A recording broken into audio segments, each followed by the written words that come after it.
कमर गर्दन सीधा कर लिया, लंबा गहरा श्वास सहना वक्तों के साथ हम स्टार्ट करेंगे। ओम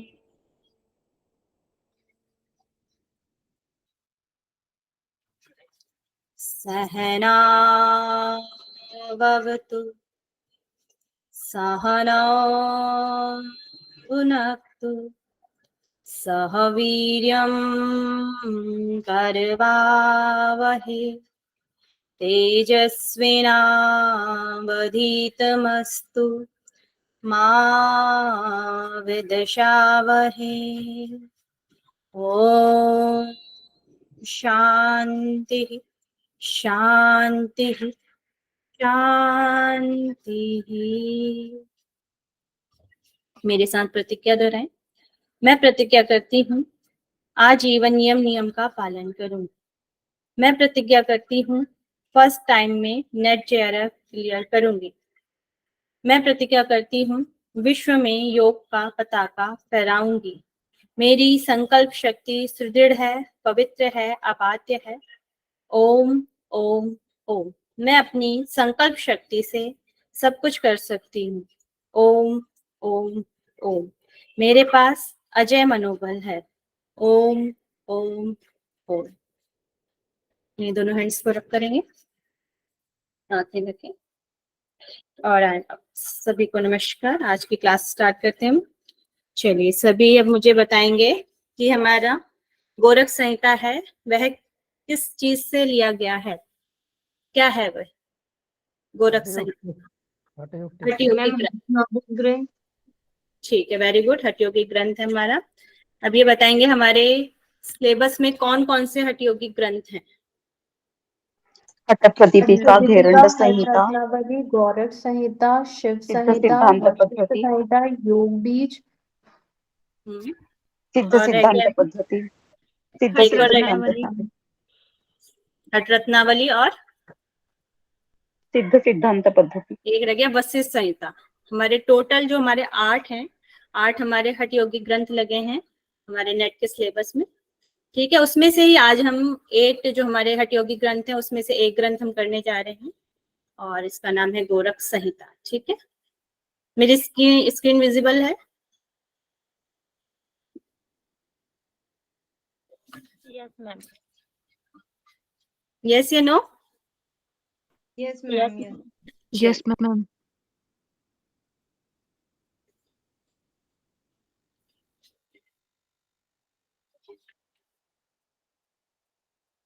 तो आज हम गोरख संहिता पढ़ने जा रहे हैं और इसके बारे में हम देख लेते हैं कि इसमें क्या क्या चीजें हैं। पहले तो इसके जो रचयिता हैं, रचयिता इसके गोरक्षनाथ जी हैं। और कौन से ऐसे हमारे टेक्स्ट हैं जिसमें गोरक्षनाथ जी रचयिता हैं हमारे सिलेबस में? जो है योग बीज, योग विजय और सिद्ध सिद्धांत पद्धति, सिद्धांत पद्धति। तो ये 3 टेक्स्ट हैं जो हमारे सिलेबस में गोरक्षनाथ जी द्वारा लिखे हैं। एक तो गोरख संहिता हो गया आपका, एक योग बीज हो गया और एक और हो गया आपका सिद्धांत पद्धति।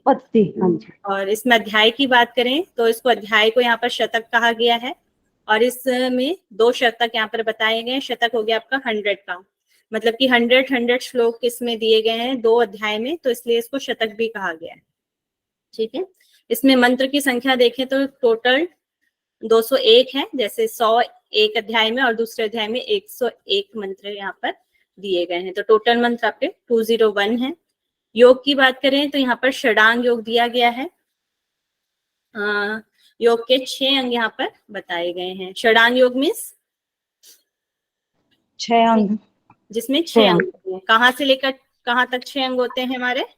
आसन से लेकर समाधि तक। आसन से लेकर समाधि तक इसमें हमारे अंग होते हैं। यम और नियम इसमें नहीं ऐड होता है। ठीक है, और ऐसे ही षडांग योग का वर्णन और कहाँ में मिलता है? योग चूड़ामणि और ध्यान बिंदु उपनिषद में मिलता है। Very good. फिर है आपका आसन। आसन इसमें 84 लाख आसन बताए गए हैं, उसमें से 84 श्रेष्ठ है। श्रेष्ठ में 84 में से में भी 2 श्रेष्ठ यहाँ पर बताए गए हैं, सिद्धासन और कमलासन। पद्मासन को ही यहाँ पर कमलासन कहा गया है। इसमें चक्र की बात करें तो 6 चक्र की यहाँ पर बात की गई है। नाड़ी की बात करें तो 72,000 नाड़ियां हैं। 72,000 में से 10 यहाँ पर मुख्य बताई गई हैं। फिर प्राण की बात करें तो 10 यहाँ पर प्राण बताए गए हैं। कुंडली, कुंडली के यहाँ पे 8 लपेटे बताए गए हैं। ज्ञातव, यहाँ पर 29 ज्ञातव बताए गए हैं। ज्ञातव मतलब हमारे शरीर में जो जानने योग्य चीजें होती हैं उनको यहाँ पर ज्ञातव्य कहा गया है। उन्हें यहाँ पर ज्ञातव क्या है, वह हमारे शरीर में 29 है टोटल। उसमें से 6 इसमें चक्र बताए गए हैं, 16 इसमें आधार बताए गए हैं, 2 लक्ष्य बताए गए हैं और 5 आकाश यहाँ पर बताए गए हैं। ध्यान की बात करें तो यहाँ पे 2 प्रकार के ध्यान बताए गए हैं, एक सगुण और एक निर्गुण ध्यान की बात की गई है। और मुद्राएं की बात करें तो इसमें पहले अध्याय में 5 मुद्राएं और दूसरे अध्याय में फिर 2 मुद्राओं की बात की गई है। ठीक है, ये वाली स्लाइड ओके है? जी मैम। नेक्स्ट इसमें देख लेते हैं हमारे फर्स्ट शतक में क्या क्या चीजें आती हैं और सेकंड शतक में क्या क्या चीजें हैं। तो शतक 1 में हमारे जो मंत्र हैं वह हो गए आपके 100। ज्ञातव अव्यय में बताए गए हैं जो कि 29 हैं। फिर योग सिद्धि के लिए आवश्यक क्या चीजें हैं वे बताई गई हैं। फिर इसमें चक्र की बात करें तो 6 चक्र यहाँ पर बताए गए हैं। फिर यहाँ पे काम रूपी पीठ की बात की गई है, उसे कामाख्या पीठ भी कहा गया है। फिर इसमें विश्वोत्मुख परम ज्योति की बात की गई है। फिर यहाँ पे नाड़ी बताई गई है, नाड़ी 10। प्राण भी यहाँ पर 10 बताए गए हैं। मुद्राएं इसमें पहले शतक में 5 मुद्राएं बताई गई हैं। फिर यहाँ पे अजपा गायत्री की बात की गई है। पथ्य और अपथ्य बताया है, क्या चीज हमें खानी है और क्या चीज हमें नहीं खाने के लिए कहा गया है। कुंडली, कुंडली के यहाँ पे 8 लपेटे बताए गए हैं। और फिर नाड़ी शोधन यहाँ पर बताया गया और नाड़ी शोधन का फल यहाँ पर बताया गया पहले शतक में आपको। फिर आपका आ जाता है सेकंड शतक। सेकंड में आपके टोटल 101 मंत्र हैं। यहाँ पे प्राणायाम के बारे में बताया गया है, प्राणायाम की विधि बताई गई है, योग सिद्धि के चिन्ह बताए गए हैं, उसमें नाद की अनुभूति होती है आपको यहाँ पर बताया गया। फिर जो हमारे षडांग योग है उसके फल बताए गए हैं कि आसन से क्या फल होगा और आपका प्राणायाम का क्या फल होगा, वह सारी चीजें बताई गई हैं।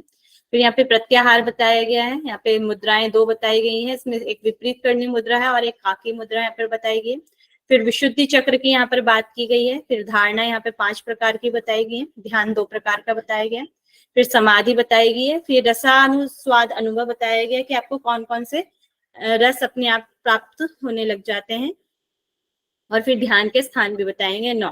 यहाँ पे ध्यान में 2 जगह बताया गया, एक में तो ध्यान सगुण और निर्गुण ध्यान बताया गया और दूसरे में ध्यान के 9 स्थान बताए गए हैं यहाँ पर। ठीक है, कहाँ कहाँ पर हमें ध्यान लगाना है।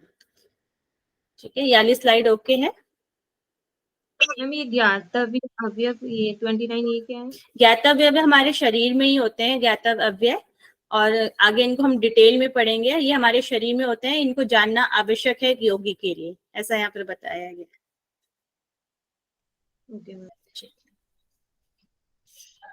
ओके है, आगे बढ़े।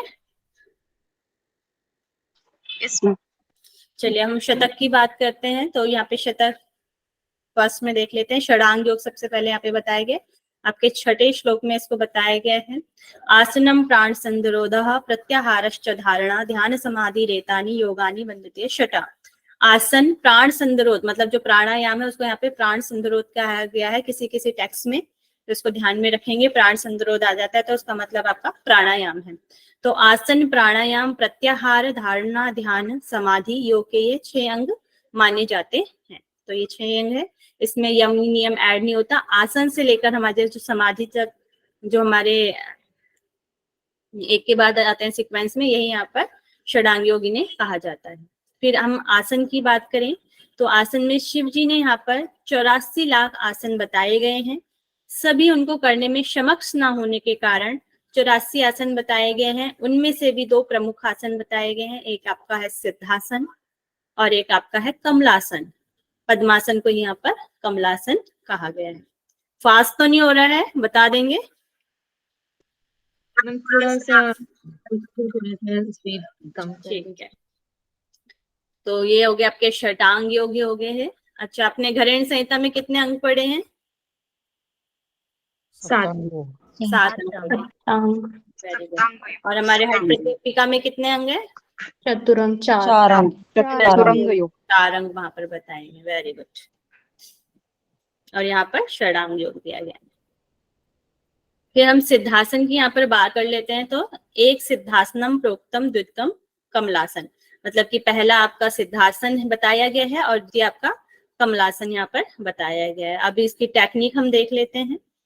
सिद्धासन, बाएं पांव योनि स्थान पर लगाना है अपने, आपका जो लेफ्ट लेग है उसको योनि स्थान पे लगाना है, एंड दाहिना पांव मेड या उपस्थ पे लगाकर दबाव डालने के लिए कहा है। मेड जो हमारा स्वादिष्टान चक्र का स्थान होता है, मेड या उपस्थ आपका जेनाइटल ऑर्गन है, उनको कहा जाता है।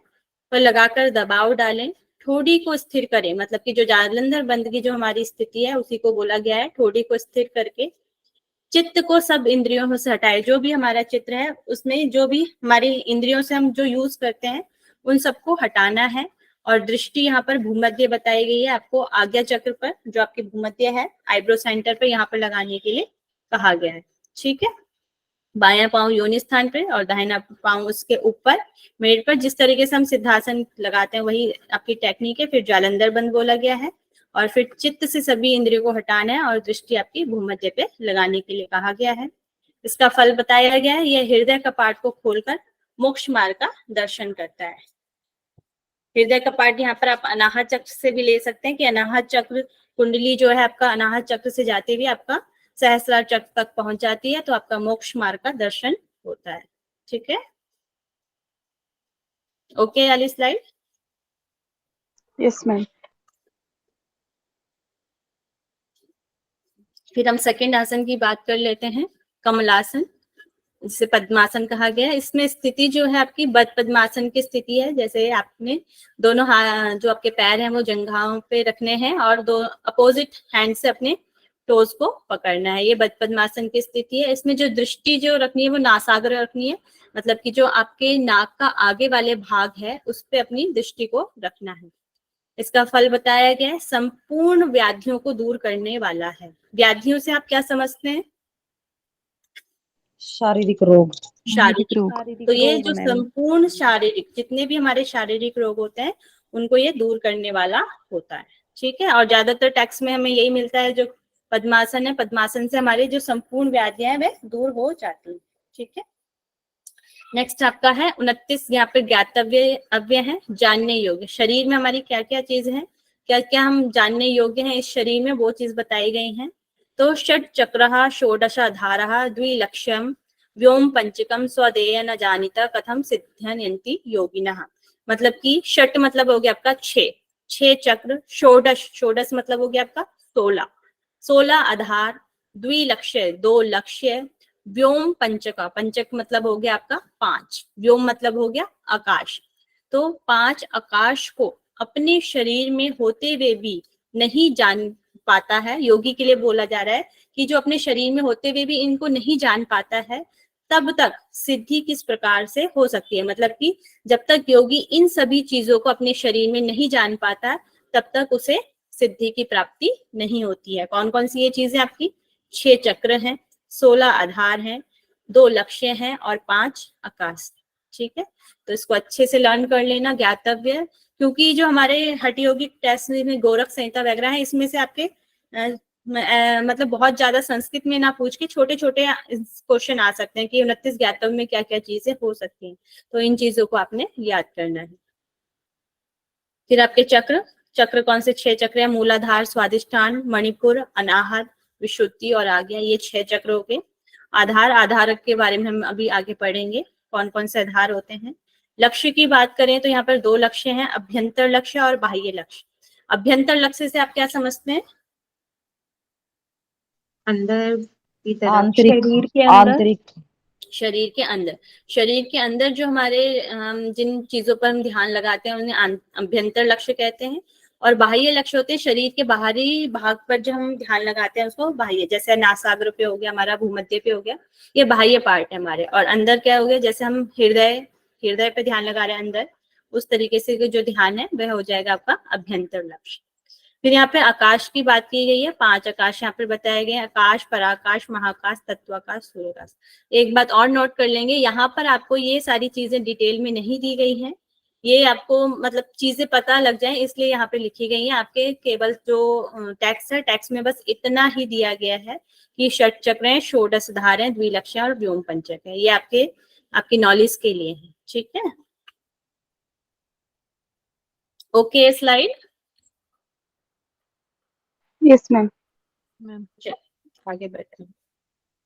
फिर हम बात कर लेते हैं हमारे अभी तो हमने पढ़ा है षोडश आधार के बारे में, हम याद करेंगे षट चक्र के बारे में तो पढ़ चुके हैं। यहाँ पर एक और मूलाधार चक्र को यहाँ पर आधार चक्र भी कहा गया, इसका ध्यान रखना है, ठीक है। फिर षोडश आधार की हम बात कर लेते हैं। एक तो यहाँ पर आपका पादंगुष्ठ, पादंगुष्ठ शरीर जो आपका पैर का अंगूठा है उसके टिप को बोला गया है पादंगुष्ठ, या उस वाले भाग को आपका जो बिग टो है उसके लिए बोला गया है पादंगुष्ठ को, पैर का अंगूठा। गुल्फ टखना मतलब एंकल वाला जो भाग है उसको कहा जाता है। जानू, जानू मतलब घुटना, नी। फिर है उरु, उरु मतलब जंघा, थाइस, थाइस को बोला जाता है। फिर आपका शिवनी प्रदेश, योनि प्रदेश। लिंग, जनेन्द्रिया, जेनाइटल ऑर्गन। नाभि, हृदय, कंठ, घटिका, घटिका मतलब जो आपका इस वाले भाग को आप कहते हैं घटिका, ठीक है। फिर है जिह्वा मूल, जहां से आपकी जीभ शुरू होती है उसको जिह्वा मूल बोला जाता है। नासिका आपकी नाक हो गई। भूमध्य आईब्रो सेंटर हो गया आपका। ललाट आपका फोरहेड वाला भाग जो हो गया वो ललाट हो गया। मूर्धा, मूर्धा यहाँ पे आप जब जीभ को जब से ट ठ ड इस तरीके के जो शब्द बोलते हैं जहां पर भी आपकी जीभ जाती है इन शब्दों को बोलने में उस स्थान को मूर्धा बोला जाता है। फिर आपका है ब्रह्मरंध्र, जो स्थान होता है हमारे जो चोटी वाला भाग होता है उसको ब्रह्मरंध्र यहाँ पर बोला जाता है। ये तो हो गया आपके शरीर के षोडश आधार, ठीक है। 2 लक्ष्य की हम बात कर चुके हैं, अभ्यंतर लक्ष्य, बाह्य लक्ष्य। आकाश की भी हम बात कर चुके हैं। षोडश आधार और कहाँ हमें मिलता है, कहाँ इसका वर्णन है षोडश आधार का, किसी को पता है? हट प्रदीपिका में जालंधर मैम, बंद के अंतर्गत। जालंधर बंद 16 आधारों का नियंत्रण करता है। जालंधर में आपका वहां पर आता है कि यहाँ पे षोडश जो हमारे आधार है वह रुक जाते हैं, बंद हो जाते हैं। और कहाँ पर इसका वर्णन है? सिद्धांत पद्धति में। सिद्धांत पद्धति में भी है, वेरी गुड। और वहां पर और क्या चीज आती है इनमें से सिद्धांत पद्धति में? ये 5 आकाश भी है 5 उसमें। आकाश चक्र के ऊपर और बात, 3 चक्र भी आते हैं। चक्र भी आते हैं। वहां पे 9 चक्र की बात की गई सिद्धांत पद्धति में, यहाँ पे 6 चक्र की बात की गई है। वहां पे 3 लक्ष्य बताए गए, यहाँ पर 2 ही लक्ष्य बताए गए हैं, ठीक है। आगे बढ़े, ये ओके है? मैम ये मूर्धा और ब्रह्मरंध्र का एक बार फिर से स्थान बताइए ना। मूर्धा जैसे हम जैसे ट ठ ड इस चीज को जब हम बोलते हैं कहाँ पर आपका जीभ टच करता है, बोल के देखो। और वहां जहां पर भी आपका जीभ टच कर रहा है वो स्थान आपका मूर्धा कहलाता है, ठीक है, तालू के ऊपर यहाँ पर। और ब्रह्मरंध्र? ब्रह्मरंध्र आपका चोटी वाला भाग होता है, जहाँ पे जैसे सहस्रार चक्र जो होता है उससे भी आप रिलेट कर सकते हैं। और ब्रह्मरंध्र जो हमारे जैसे सिर के पीछे जो चोटी वाला स्थान होता है जहाँ पर जैसे पंडित लोग चोटी जहाँ पर रखते हैं उस वाले स्थान को भी कह सकते हैं। मैम कई बार ये मूर्धा को चोटी वाला स्थान बोलते हैं, ये अलग है या कुछ और या सेम है? क्योंकि मूर्धा ज्योति कुछ ऐसा बोलते हैं ना। मूर्धा ज्योति जाकर, चलिए इसको एक बार मैं और पढ़ लूंगी उसके बाद मैं आपको क्लियर करती हूँ, ठीक है, मूर्धा और ब्रह्मरंध्र का। यस। अगर किसी को नॉलेज है तो बता सकते हैं अभी।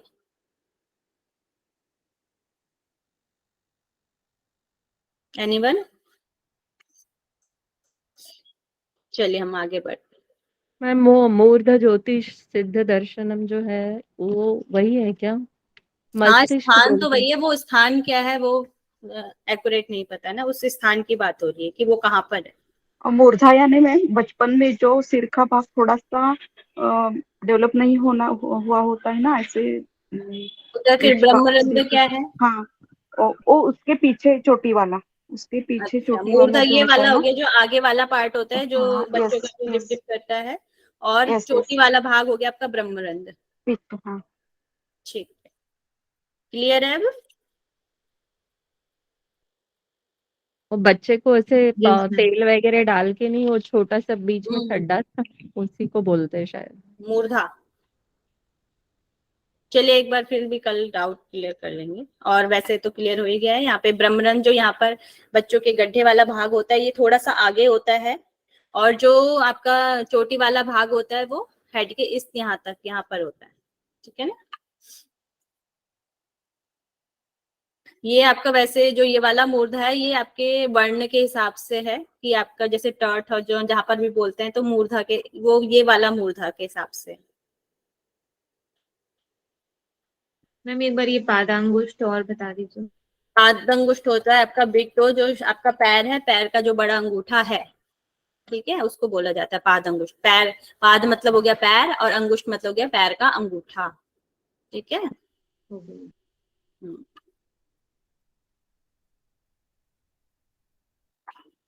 चलिए अब आगे चल लेते हैं।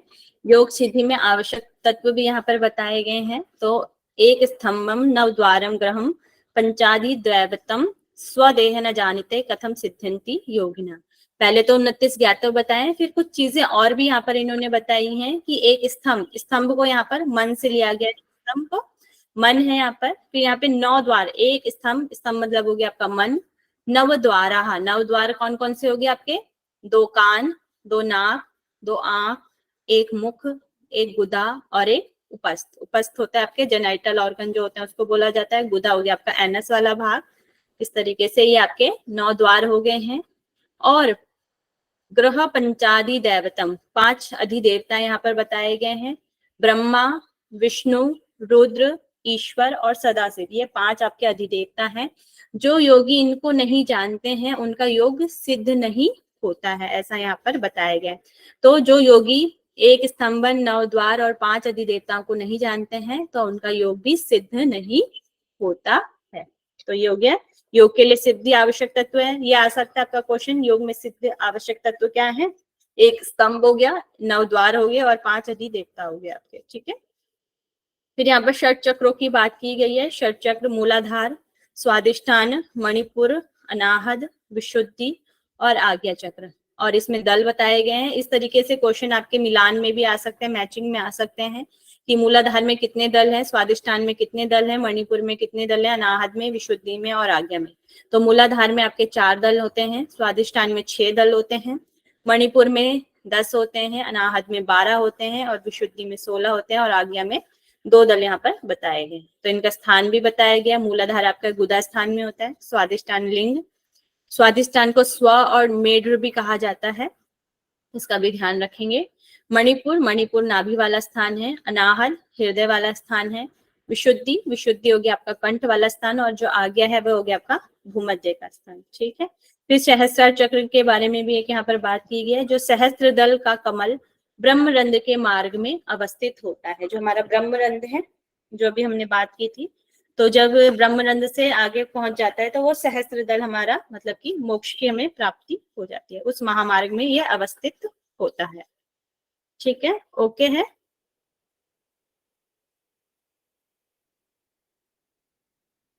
आवाज आ रही है मेरी?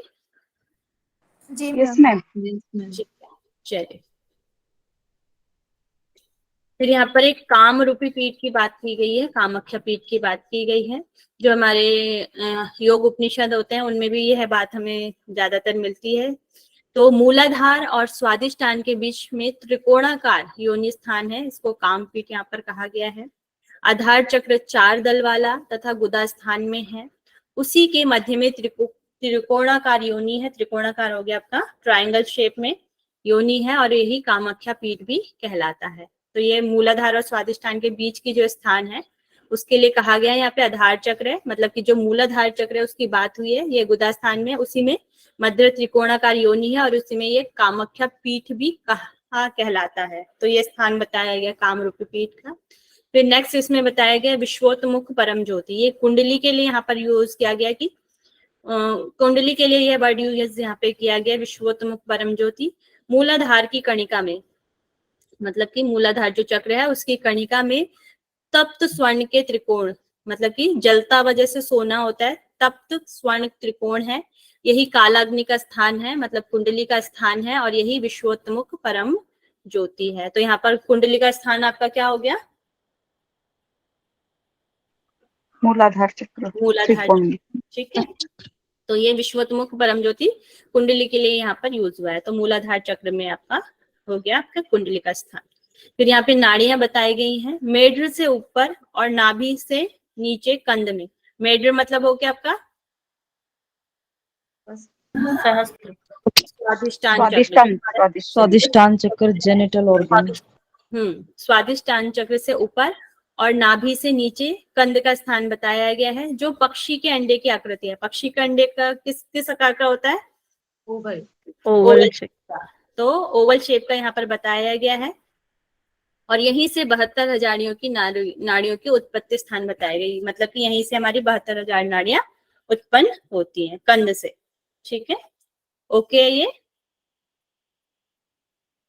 मैम ये विश्व दो मुख को एक बार फिर से बताइए। इसको ये विश्व दो मुख परम ज्योति। विश्वनुत परम ज्योति, ये कुंडली के लिए यहाँ पर यूज किया गया है। कुंडली के लिए अलग अलग नाम, कहीं पे वाग देवी से बोला गया है, कहीं पे कुछ बोला गया है। तो यहाँ पर विश्वोत्मुख परम ज्योति से बोला गया है। ये मूलाधार की कणिका, मतलब कि जो आपका मूलाधार चक्र है उसके बारे में बताया गया है। उसकी कणिका या तो बीच वाला पार्ट हो सकता है, या उसका जो दल है उसके लिए भी यूज हो सकता है। तो कणिका में जो तप्त स्वर्ण त्रिकोण है, मूलाधार के अंदर जो एक त्रिकोण के बारे में बात की गई है जो सोने के समान है, यही कालाग्नि का स्थान है, मतलब यही कुंडली का स्थान है, और यही विश्वोत्मुख है। इसको कालाग्नि भी बोला गया है और इसको विश्वोत्मुख परम ज्योति भी कहा गया है कुंडली को।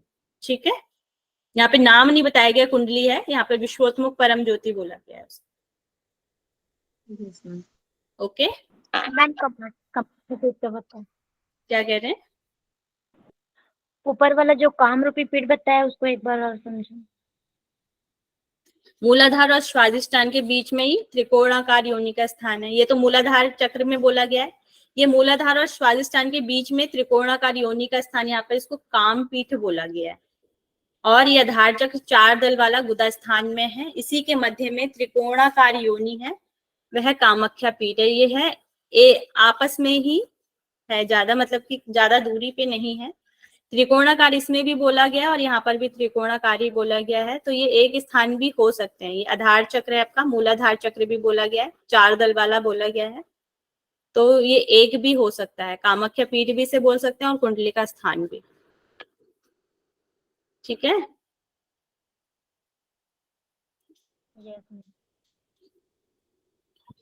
फिर इसमें नाड़ियों की बात की गई है। इसमें 10 नाड़ियां बताई गई हैं आपकी। इड़ा, पिंगला, सुषुम्ना, गांधारी, हस्तजिह्वा, उषा, यशस्वनी, अलम्बुषा, कुहू और शंखनी। ये आपकी 10 नाड़ियां यहाँ पर मुख्य नाड़ियां हैं। टोटल नाड़ियां कितनी बताई गई हैं? 72,000। 72,000। उसमें यहाँ पर 10 नाड़ियां मुख्य हैं। इस बार जो हमारा एग्जाम है, एग्जाम में इस बार ये नाड़ियां भी आई थी, तो इनको भी अच्छे से याद कर लेंगे। इनका स्थान भी बताया गया। जो ईड़ा है वो नासिका के बाईं ओर होती है, और जो पिंगला है वह नासिका के दाईं ओर होती है। सुषुम्ना ईड़ा और पिंगला के मध्य होती है। गांधारी हमारी बाईं आंख में होती है, लेफ्ट आई में। हस्तजीवा हमारी दाईं आंख में होती है, राइट आईज में। उषा दाहिने कान में हो जाएगा आपका, दाहिने मतलब हो गया आपका राइट में। और यशस्विनी हो गया बाएं कान में, लेफ्ट कान में हो जाएगी आपकी यशस्विनी।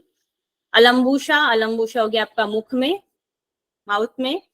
कुहू जनेन्द्रिया, जो नाइटल ऑर्गन। शंखनी हो गया आपका गुदा स्थान में। तो ये सारी जो नाड़ियां हैं सब कहाँ से निकल रही है हमारी? नाभि से।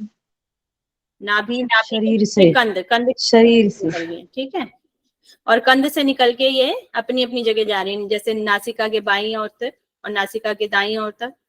फिर सुषुम्ना ईड़ा और पिंगला के मध्य बताई गई। गांधारी जो है बाईं आंख तक जाएगी, हमारे जो कंध का स्थान है, कंध के स्थान से बाईं आंख तक जाएगी, बाईं आंख तक। फिर हस्तजिह्वा दाईं आंख तक। तो अपने स्थान से निकल के इनका स्थान क्या हो गया आपका? कंध हो गया। कंध से निकल के अपने अपने स्थान तक जाती है। ठीक है, तो इसमें जो ईड़ा है, ईड़ा को यहाँ पे चंद्र बोला गया है। पिंगला को यहाँ पे सूर्य बोला गया है। और सुषुम्ना को यहाँ पर अग्नि कहा गया है। ठीक है, फिर यहाँ पे 10 प्राण की बात की गई है आगे। तो इसमें प्राण, अपान, समान, उदान, व्यान, नाग, कूर्म, कृकल, देवदत्त, धनंजय, ये 10 प्रकार के प्राण बताए गए हैं। जो हमारा प्राण का स्थान जो होता है वह हृदय में होता है। जो अपान का जो स्थान है वह गुदा में होता है। जो समान है, सामान का स्थान नाभि में होता है आपके। उदान का कंठ में होता है। ज्ञान का समस्त शरीर में होता है हमारा स्थान। जो नाग का कार्य है वह डकार लेना है। कूर्म का जो है पलक झपकाना है, कूर्म का जो कार्य है। कृकल का जो कार्य है वह छींकना है। देवदत्त का जो कार्य है वह जमाई लेना है। और जो धनंजय है, संपूर्ण शरीर में मृत्यु के पश्चात 4 घड़ी तक रहता है हमारे शरीर में धनंजय जो प्राण है। घड़ी मतलब क्या हो गया आपका? 24 मिनट। 24 मिनट। ठीक है, तो 4 घटी तक यहाँ पर बोला गया है, 4 घटी तक ये हमारे शरीर में रहता है। ठीक है, ओके है। चलो फिर हम आगे बढ़ते हैं। फिर यहाँ पर हंस मंत्र या अजपा गायत्री की बात की गई है। तो अजपा गायत्री जो आपकी है, आपकी 21,600 बार। तो हमारे जो शरीर में हम श्वास लेते हैं, हमारा जो रेचक और पूरक है, इनहेल और एक्सहेल है, वो हमारे पूरे 24 घंटे में हम 21 बार 600 बार लेते हैं। तो उसी प्रकार यहाँ पर बताया है, जब हम रेचक करते हैं, हम जो श्वास को छोड़ते हैं तो हकार की ध्वनि, हम की ध्वनि आती है। जब हम श्वास को छोड़ेंगे तो हम की ध्वनि आएगी। और जब पूरक करेंगे सकार, जब हम श्वास को लेंगे सो की ध्वनि आएगी या स की ध्वनि आ जाएगी प्राणवायु को जब हम भीतर लेते हैं। तो यही प्राणवायु की यहाँ पर बात की गई है, जो हमें जब हम श्वास लेते हैं और जब हम श्वास को छोड़ते हैं। तो ये पूरे दिन में हम कितनी बार लेते हैं? 21,600 बार हम श्वास लेते छोड़ते हैं। तो जो जीव सदा हंस मंत्र का जाप करता रहता है, दिन में 21,600 सदा जपता है, यही अजपा गायत्री है जो योगियों को मोक्ष देने वाली यहाँ पर बताई गई है।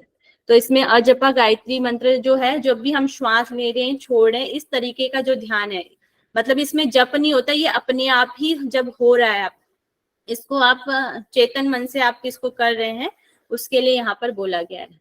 ठीक है, और हंस मंत्र में संकल्प मात्र से, मतलब कि हम इस हंस मंत्र का संकल्प ही ले लेते हैं तो ये सब पापों से छुटकारा मिल जाता है। इसमें इसके समान ना कोई विद्या है, ना ज्ञान है, ना ही कोई काल है।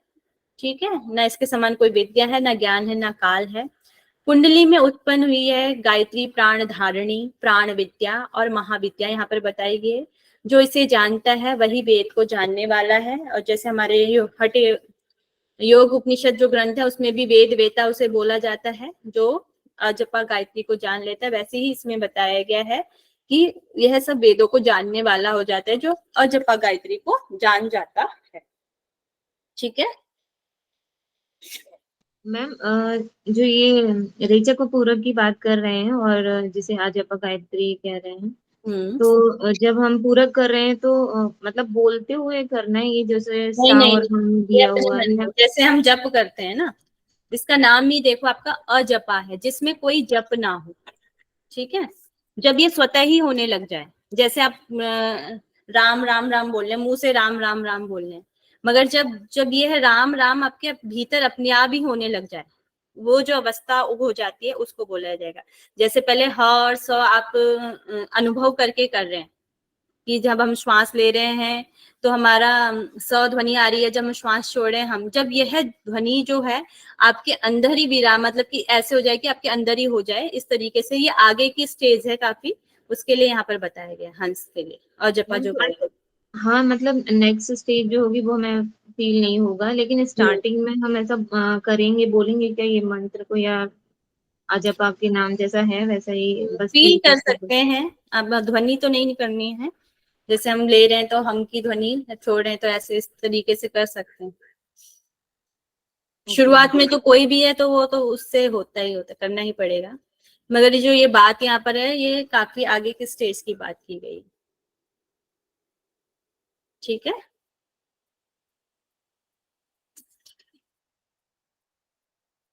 डेफिनेशन भी जैसे अजपा है, जप न करने पर भी स्वतः जप हो जाने के कारण इसे अजपा गायत्री कह सकते हैं।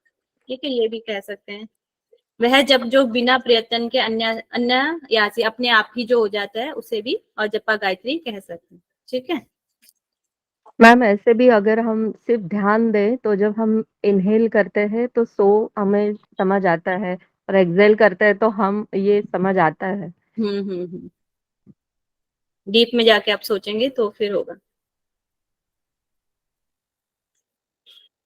ओके है अजपा गायत्री सभी को? Yes ma'am. चलो आगे। फिर यहाँ पर शक्ति चालनी मुद्रा के बारे में बताया गया है। शक्ति चालनी मुद्रा किस लिए यूज होती है? कुंडलिनी जागरण की शक्ति कुंडलिनी शक्ति जागृत जागृति के लिए जितने हम और टेक्स्ट पढ़ते हैं उसमें भी जो कुंडली शक्ति की जागृति के लिए शक्ति चालनी मुद्रा को करते हैं। तो यहाँ पर भी बताया गया है, जैसे कुंडली है कमल नाल के तंतु जैसे 8 लपेटे खाई हुई है। तो यहाँ पर जो कुंडली है, कुंडली 8 लपेटे बताई गई है। और किस किस में बताई गई है 8 लपेटे? नहीं मैम 3.5 बात तो सुने हैं।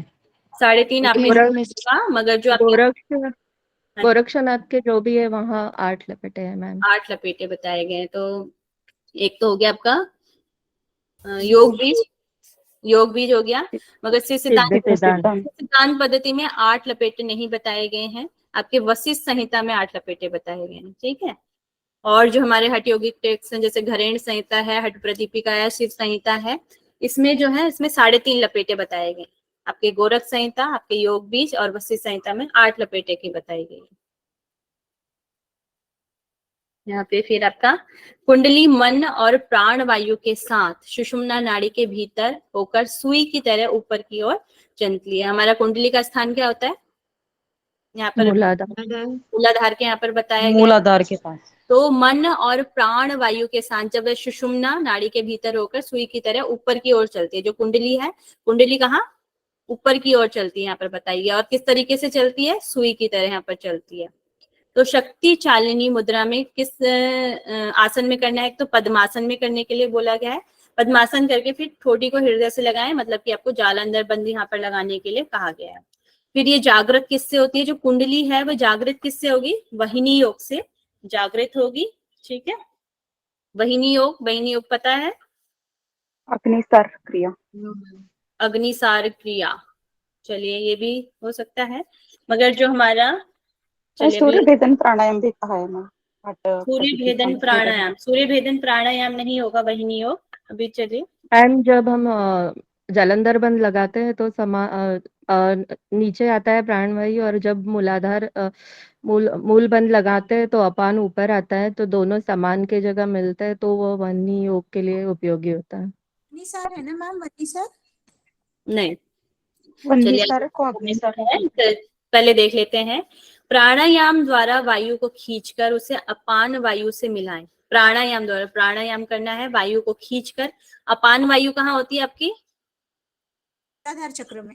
मूलाधार चक्र में होती है। तो आपको अपान वायु को ऊपर की ओर उठाना है। और प्राण वायु, प्राण आपके कहाँ होते हैं? हृदय में होते हैं, हृदय में। तो जब हम जैसे हम उड़ान बंद लगा रहे हैं या मूल बंद, जालंधर बंद लगा रहे हैं, तो इस जो टेक्निक से क्या होगा, जो हमारा प्राण नीचे की ओर आएगा और जो हमारा अपान जो प्राण है वह ऊपर की ओर जाएगा। उन दोनों प्राणों की वजह से हमारा जो बीच में जो प्राण है, समान जो प्राण है, वह जागृत हो जाता है। जब वह जागृत हो जाता है तो वहां पे बहुत ज्यादा अग्नि उत्पन्न हो जाती है। उस अग्नि की गर्मी से फिर वह जो प्राण है हमारा कुंडली में जाने लग जाता है, ठीक है। जब वहां पे अग्नि बहुत ज्यादा हो जाएगी तब तो हो जाएगा, तो उसकी गर्मी से हमारी कुंडली का जागरण होगा, तो उसको यहाँ पर वहिनी योग बोला जाता है, ठीक है। प्राणायाम द्वारा वायु को खींचकर उसे अपान वायु में मिलावें और कुंभक द्वारा वायु को रोककर धीरे धीरे छोड़ें।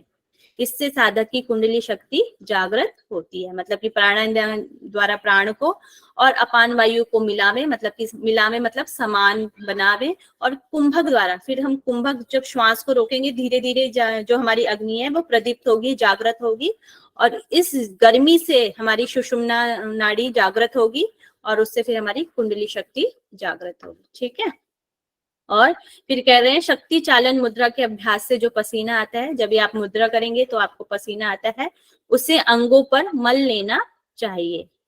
और ऐसा ही वर्णन हमें किस चीज में मिलता है? और पसीना आने पर हठ प्रदीपिका नाड़ी शुद्धि प्राणायाम चीज के लिए यूज किया जाता है? नाड़ी शुद्धि, नाड़ी शोधन के लिए। और नाड़ी शोधन में से जो आपको पसीना आता है वहां पर प्राणायाम के लिए बोला गया या नाड़ी शुद्धि के लिए बोला गया, यहाँ पर मुद्रा के लिए यूज किया गया है यहाँ पर, ठीक है। इसको ध्यान में रखेंगे, यहाँ पे मुद्रा के लिए यूज किया गया। यहाँ पे जो पसीना आता है उसे अंगों पर मल लेना चाहिए। ओके है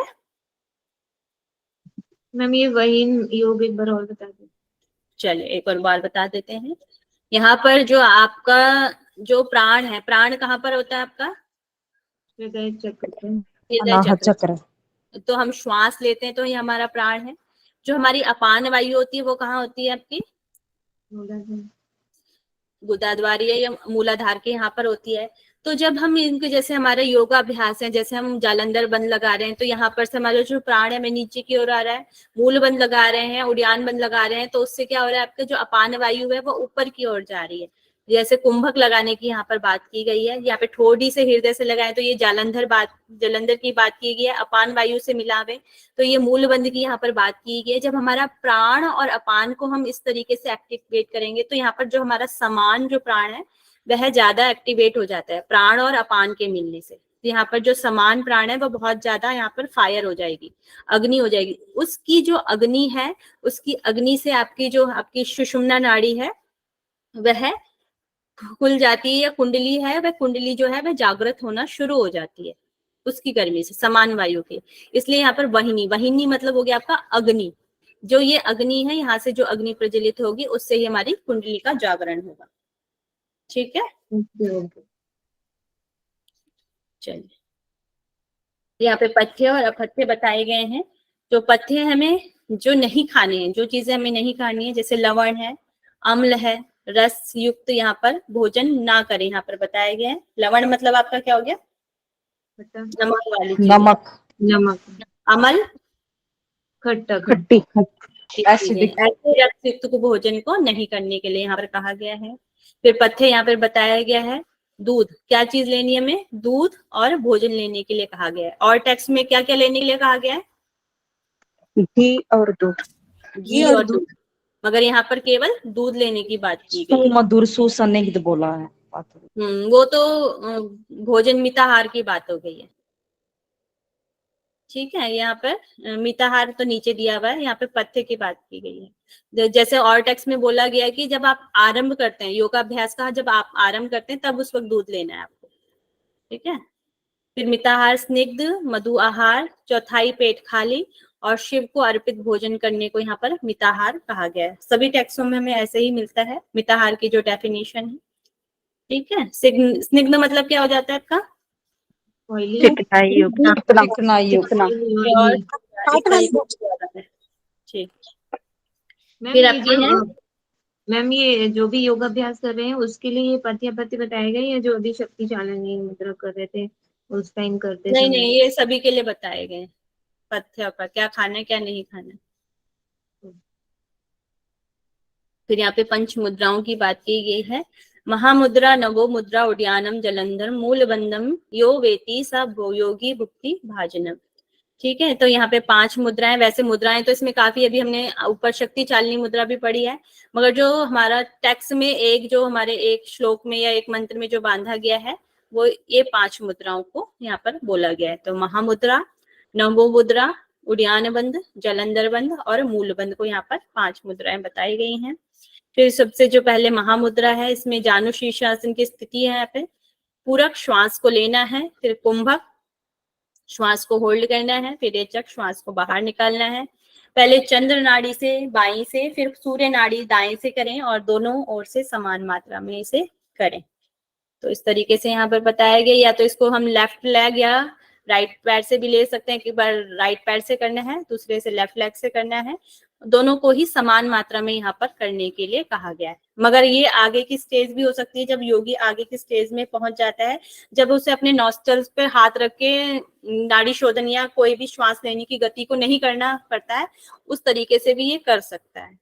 तो इसलिए यहाँ पे पहले चंद्र नाड़ी से करें, फिर सूर्य नाड़ी से करें, इस तरीके से बोला गया है। और दोनों में समान मात्रा से करना है, यही नहीं आपने बाईं ओर से कर लिया है और आप दूसरी ओर से ना करें, दोनों को समान मात्रा में यहाँ पर करने के लिए बोला गया। बाईं पैर ओर से आपने 5 बार किया है तो दाईं पैर से भी आपने 5 बार करना ही करना है। ठीक है, फिर इसके लाभ बताए गए हैं। तो ये रोग नष्ट करने वाली है। पथ्य अपथ्य ना होना, किसी का भी प्रभाव नहीं पड़ता, आप चाहे अपथ्य ले लें या अपथ्य ले लें, उसका कोई भी प्रभाव आपके शरीर पर नहीं पड़ता है। सभी रस नीरस हो जाते हैं, कोई भी रस आप में किसी में भी ऐसा कोई वो रस नहीं रह जाता है, नीरस हो जाते हैं, यहाँ पर बताया जा रहा है। घोर विष भी अमृत के समान हो जाता है। घोर विष मतलब जो बहुत ही जहरीला जो भी विष है वह भी है अमृत के समान हो जाता है महामुद्रा के अभ्यास से। क्षय, कुष्ठ, उदावर्त, गुल्म, अजीर्ण आदि रोगों का शमन हो जाता है। क्षय हो गया आपका टीबी, कुष्ठ हो गया आपका स्किन से जो व्हाइट व्हाइट वाली जो स्किन हो जाती है उसको बोला जाता है। उदावर्त हो गया मतलब कि आपकी बड़ी आंत के रोग के लिए उदावर्त यूज होता है। गुल्म हो जाता है आपका फोड़े से रिलेटेड हो गया, आपके पेट में कोई भी गांठ या फोड़ा उसको गुल्म बोला जाता है। अजीर्ण हो गया आपका पाचन तंत्र सही से नहीं होना, जो खट्टी डकारी वगैरह होगी वो आपका अजीर्ण हो गया। आदि रोगों का शमन हो जाता है महामुद्रा के अभ्यास से। और इसे गुप्त रखने के लिए कहा गया, गुप्त रखें और अनाधिकारी को कभी ना दें। जो इसका अधिकारी ना हो उसको ये कभी भी नहीं देना चाहिए। ज्यादातर हमें जितने भी टैक्स हैं उसमें मुद्राओं को गुप्त रखने के लिए ही बात कही गई है। ठीक है, तो महामुद्रा ओके है, ये वाली स्लाइड। Yes ma'am. नेक्स्ट है आपकी नभु मुद्रा। खेचरी भी इसको बोला, खेचरी को यहाँ पर नभु मुद्रा कहा गया है। जिह्वा को उल्टा करके कपाल कुहर में प्रविष्ट करें और दृष्टि को भूमध्य में रखें। तो आपकी जो जिह्वा है, जिह्वा को उल्टा कर कपाल कुहर में प्रविष्ट कराना है और दृष्टि को भूमध्य रखने के लिए यहाँ पर कहा गया है। और इसके लाभ बताए गए हैं। रोग, मृत्यु, निद्रा, क्षुधा, क्षुधा हो गई आपका भूख, तृष्णा प्यास और मूर्छा से पीड़ित नहीं होता है। शोक भी नहीं होता है, पीड़ित नहीं होता है और शोक भी नहीं होता है। कर्म का बंधन नहीं रहता, जो भी हमारे कर्माशय है उनका कोई बंधन नहीं रहता है इसको करने के बाद। बिंदु का पात नहीं होता है। जो हमारा भी अमृत स्राव होता है उस मतलब कि अमृत जो स्राव है उसका पात, उसका शरण नहीं होता है। और बाई चांस हो भी जाए तो उसके लिए यहाँ पे योनि मुद्रा का भी थोड़ा सा वर्णन किया गया है। चंचलता वश बिंदु नाभि स्थान में पहुंच भी जाए तो योनि मुद्रा के द्वारा उसे ऊपर उठाया जाता है। योनि मुद्रा की खेचरी मुद्रा है, मतलब कि नभु मुद्रा में ही योनि मुद्रा का भी वर्णन किया गया है।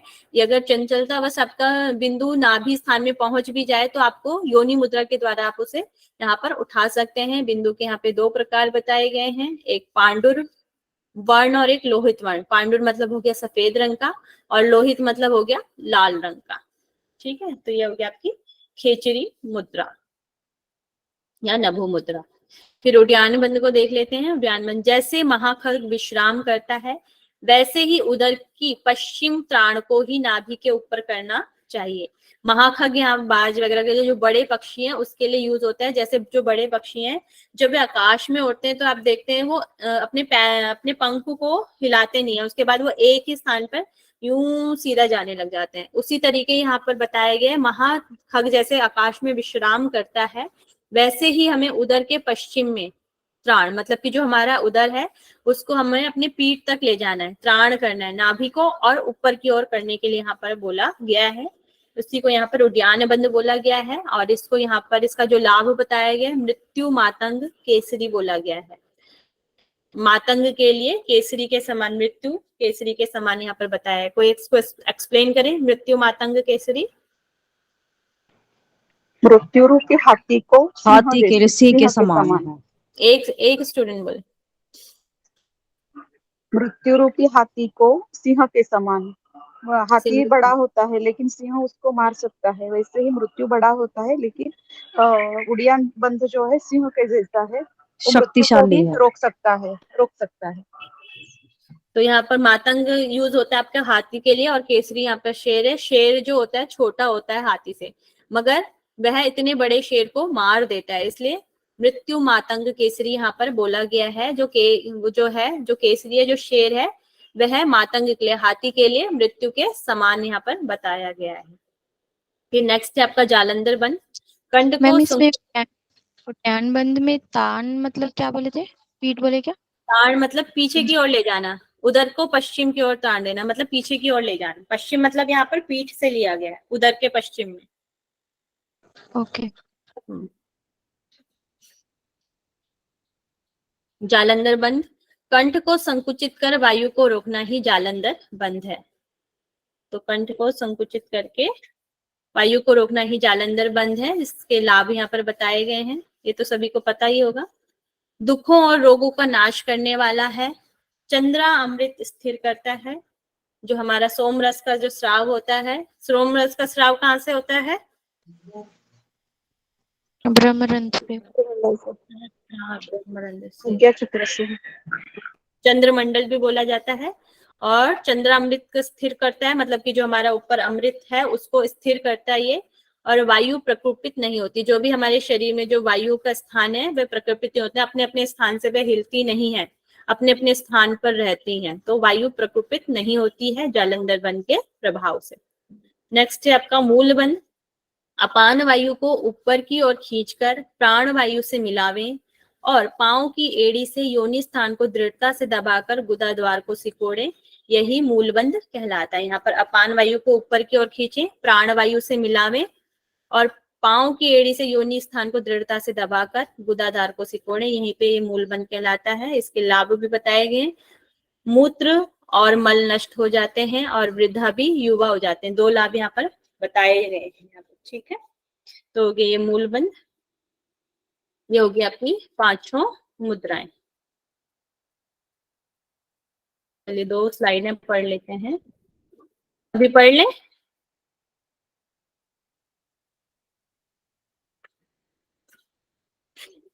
चलिए प्रणव प्रवणाभ्यास यहाँ पर बोला गया है प्रणव के बारे में। आवाज आ रही है ना मेरी? जी मैम। तो यहाँ पर पद्मासन है, तो यहाँ पर पद्मासन की स्थिति में प्रवणाभ्यास करने के लिए बोला गया, मतलब कि ओमकार का अभ्यास, अ उ और म का। तो शरीर कंठ सिर को स्थिर करके दृष्टि नासिका कर करनी है, ओमकार जप करना चाहिए यहाँ पर बोला है, जिसके 3 वर्णों में भू भुव स्व, मतलब ये जो 3 वर्ण है इसमें भू भुव और स्व, इन तीनों लोकों में चंद्र सूर्य और अग्नि देवता का निवास है। चंद्र सूर्य और अग्नि देवता का यहाँ पर निवास बताया गया है। तो यह ओमकार के बारे में बताया गया कि ओमकार में क्या क्या चीजें हैं, इसमें क्या क्या विशेषताएं हैं। तो इसमें सबसे पहले 3 वर्णों में भू भुव स्व भी बताया गया है। फिर 3 लोग इसमें बताए गए, चंद्र सूर्य देवता यहाँ पर बताए गए हैं। फिर आगे कह रहे हैं इस ओमकार में 3 काल हैं, 3 वेद हैं, 3 लोक हैं, 3 स्वर हैं, 3 देवता स्थित हैं। उसी में क्रिया इच्छा ज्ञान ब्राह्मी रौद्री और वैष्णवी 3 शक्तियां भी स्थित हैं। ओम उकार अकार उकार और बिंदु रूप मकार, यह तीनों मात्राएं भी इसी में स्थित यहाँ पर बताई गई हैं। तो ये आप आगे योग उपनिषद पढ़ेंगे, उसमें भी आपको इसका वर्णन मिलेगा। 3 काल आपके हो गए भूत, अभी खाली इसके लिए थोड़ा सा नॉलेज के लिए देख लीजिए, इसमें भूत भविष्य और वर्तमान जो काल है वो 3 काल हो जाएंगे। 3 वेद हो जाएंगे आपके, ऋग्वेद यजुर्वेद सामवेद, और लोक तो आपने पढ़ी लिए हैं, भू भुव स्व हो जाएंगे। 3 स्वर हो जाएंगे अ उ और म। 3 देवता आपके पढ़ लिए आपने, चंद्र सूर्य और अग्नि। और इसी में क्रिया शक्तियां बताई गई हैं, क्रिया इच्छा ज्ञान ब्राह्मी रौद्री और वैष्णवी 3 शक्तियां भी यहाँ पर बताई गई हैं। फिर यहाँ पे प्राण के बारे में बताया गया है, जो हमारे प्राण शरीर से नासिका से 36 अंगुल बाहर निकलता है। जब हम श्वास छोड़ते हैं तो जो हमारा जो प्राण है वह 36 अंगुल तक श्वास बाहर निकलता है, ऐसा बताया गया है इस टेक्स्ट में। और भी जो हमारे टेक्स्ट है उसमें अलग अलग हमें श्वास जो हमारा निकलता है उसकी माप अलग अलग बताई गई है। तो यहाँ यहाँ मतलब ये डिस्टेंस बता रहे हैं 36 अंगुल, मतलब इतने दूर तक हमारी श्वास है वो जाती है। जैसे हम श्वास छोड़ते हैं, इनहेल करते हैं, और जब हम एक्सहेल करते हैं तो जो हमारा श्वास जो है वो 36 अंगुल तक बाहर निकलता है। जैसे हमारे ये 4 फिंगर हो गए, फिर 8, फिर 12, इसी तरीके से जो हमारा 36 अंगुल तक जो है श्वास बाहर निकलता है। ठीक है, ये ओमकार ध्वनि में ना मैम, ओम की ध्वनि में ना सांस 36 अंगुल बाहर आएगा। श्वास जो हम छोड़ रहे हैं प्राण शक्ति से नासिका से 36 अंगुल बाहर निकलता है।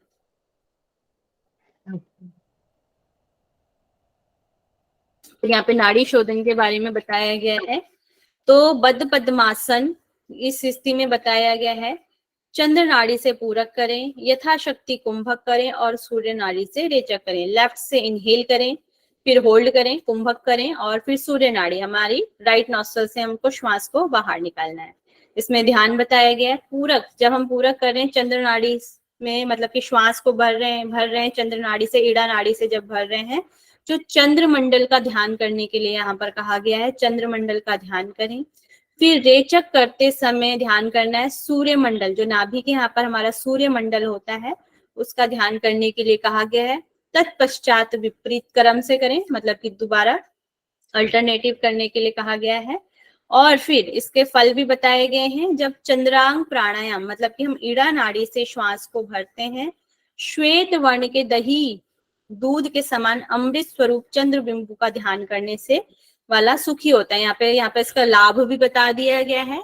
तो चंद्र मंडल पर हम जब ध्यान कर रहे हैं ईड़ा नाड़ी से करते हुए, तो हमें दूध और दही के समान अमृत स्वरूप चंद्र बिंब का ध्यान करना है। उससे क्या होता है, करने वाला सुखी हो जाता है। और फिर सूर्यांग प्राणायाम दक्षिण राइट नॉस्ट्रल से करने से कुंभक लगाएं, चंद्र नाड़ी से रेचक करें। इस प्राणायाम करते हुए अग्नि पुंज के समान सूर्य मंडल का ध्यान करना है।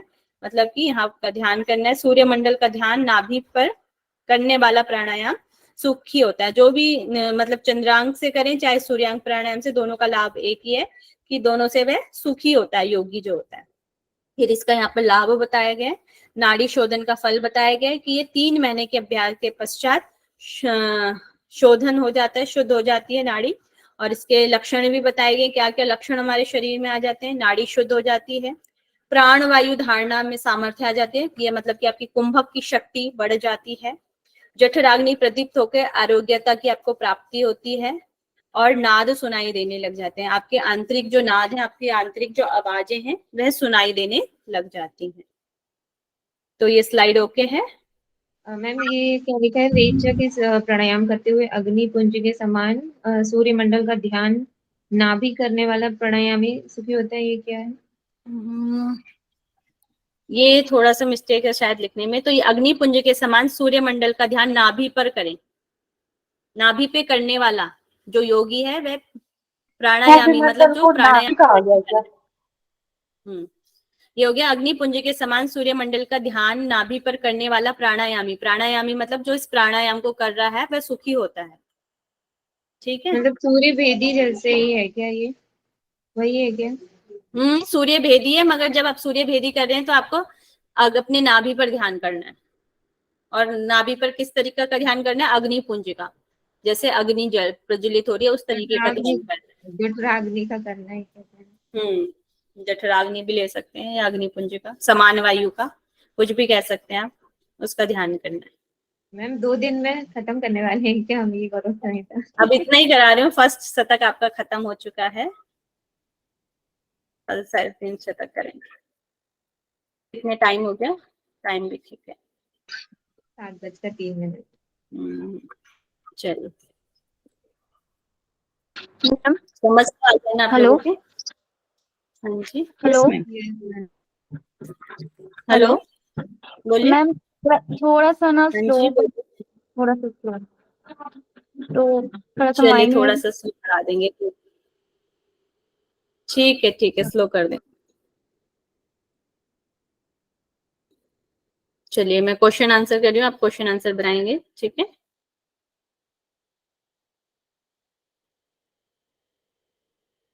चलिए मुझे बताएंगे अब, गोरख संहिता के रचयिता कौन है, सभी मैसेज करेंगे पहले।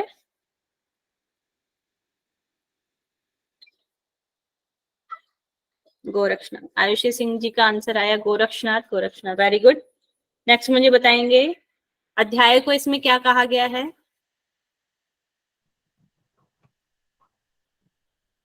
शतक, वेरी गुड, सभी का आंसर आ रहा है, प्रियंका जी का, प्रीतिका जी का।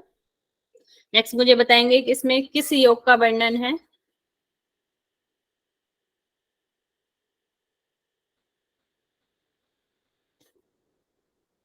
दो शब्द, दीपाली जी का आया है 6 षडांग योग, आयुषी जी का, साक्षी जी का, वेरी गुड। नेक्स्ट मुझे बताएंगे कुंडली कितने लपेटे हैं, कुंडलिनी के कितने लपेटे हैं। आंसर आ रहे हैं सभी के, नेहा जी, प्रीतिका जी, नेहा जी, दीपाली जी।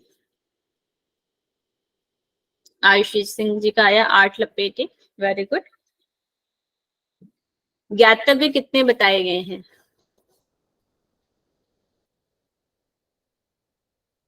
ज्ञातव्य कितने बताए गए हैं।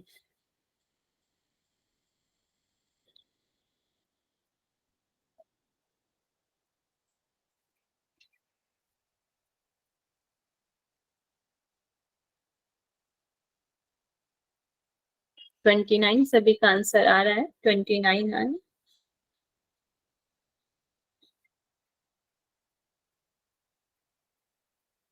नेक्स्ट, चक्रों का कितना वर्णन है? चक्र कितने बताए गए हैं? 6 चक्र बताए गए। Very good. अजपा गायत्री को दिन में कितनी बार करने के लिए कहा गया है?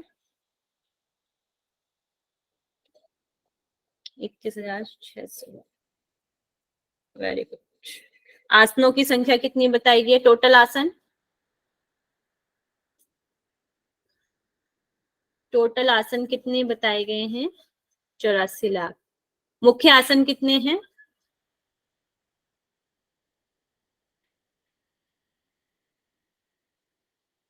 2 मुख्य हैं। कौन कौन से 2 मुख्य हैं?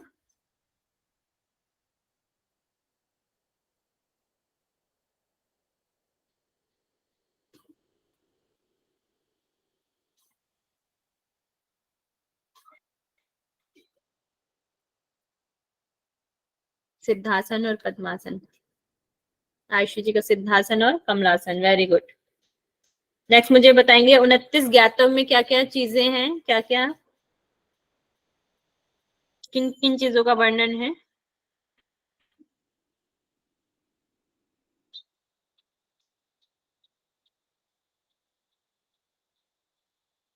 आयुषी जी आप माइक ओपन करके बोल सकते हैं। यस मैम, 6 चक्र, 16 आधार, 2 लक्ष्य और 5 आकाश। 5 आकाश। Very good. ये हमारे 29 ज्ञातव्य हैं। अब मुझे बताएंगे योग सिद्धि के लिए आवश्यक तत्व कौन कौन से हैं? योग सिद्धि के लिए आवश्यक तत्व कौन कौन से हैं?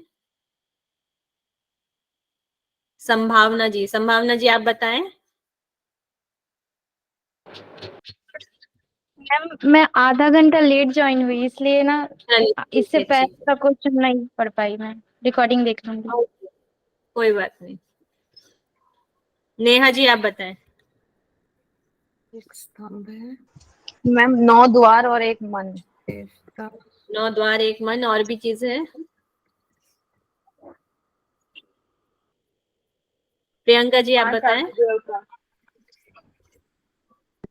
मैम एक 9 स्तंभ है द्वार, मन, एक मन, 9 द्वार हैं जिसमें 2 कान। कान हैं, 2 नाक, दो आंख, एक मुंह, गुदा, उपस्थ और 5 अधिदेवता बताए गए हैं, ब्रह्मा, विष्णु, ईश्वर, रुद्र, सदाशिव। Very good. चलिए अब मुझे बताएंगे विशुद्धि चक्र में कितने दल बताए गए हैं?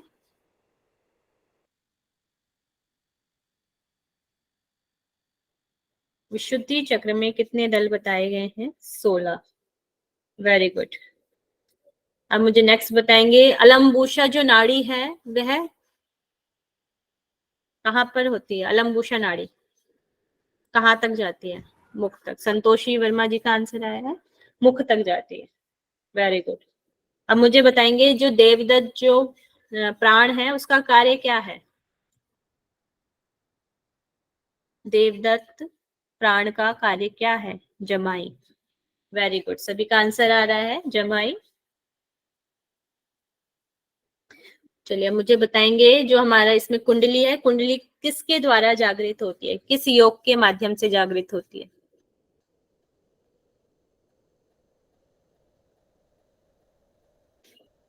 वाहिनी योग के माध्यम।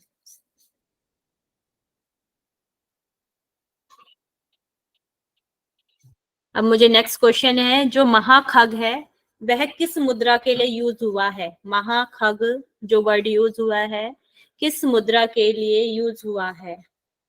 उद्यानवन। Very good. सभी का आंसर आ रहा है। चंद्रा अमृत किस मुद्रा के द्वारा स्थिर होता है? चंद्रा अमृत किस मुद्रा के द्वारा? खेचरी नहीं है, जालंधर बन। उसमें तो बिंदु का पात नहीं होता लिखा है ना। मैम आपने मुद्रा कहा था इसलिए कंफ्यूज हो गए। मुद्रा भी तो उसमें ही आ रही है, बंद बंद में ही मुद्रा आ रही है ना। चलिए अब मुझे बताएंगे प्रमाण। पूजा जी बताएंगी, पूजा जांगड़ा जी। ओम, ओम में क्या क्या चीजें बताई गई हैं? ओम में मैम दो चीजें तीन स्वर बताए गए हैं, अ औ म। और क्या चीजें बताई गई हैं? और मैम इसमें तीन लोग और ये जो तीन तीन का सेट है ये बताया गया है। चलिए कोई और बताएं।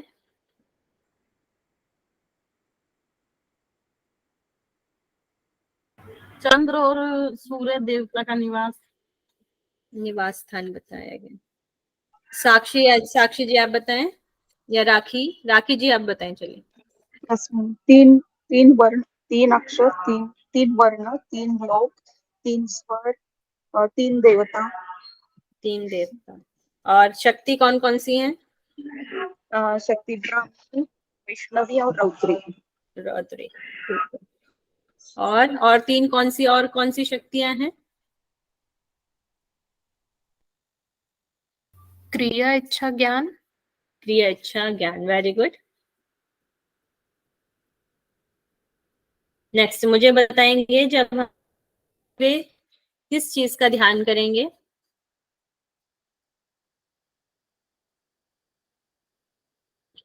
पूरक करते हुए किस चीज का ध्यान करेंगे?